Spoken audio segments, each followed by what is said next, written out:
Hello viewers, আসসালামু আলাইকুম। সবাই কেমন আছেন? নিশ্চয়ই ভালো আছেন। আমি আলহামদুলিল্লাহ ভালো আছি। অনেক দিন পরে আজকে মেশিনে জামা সেলাই করতে বসলাম। জামাটা অনেক আগেই কেটে রেখেছিলাম, কিন্তু সেলাই করা হয়নি সময়ের জন্য। আজকে চিন্তা করলাম না, এরকমই রেখে দিলে আর হবে না, এখন সেলাই করে ফেলি।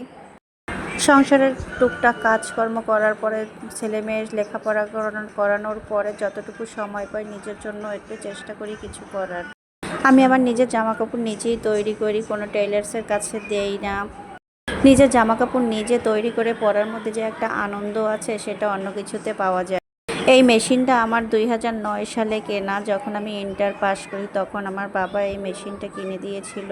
ঘরে বসে আমি মাত্র 20 দিন কাজ শিখেছিলাম, আর কাজ শেখার মধ্যেই এই মেশিনটা আমার বাবা আমাকে কিনে দিয়েছিল।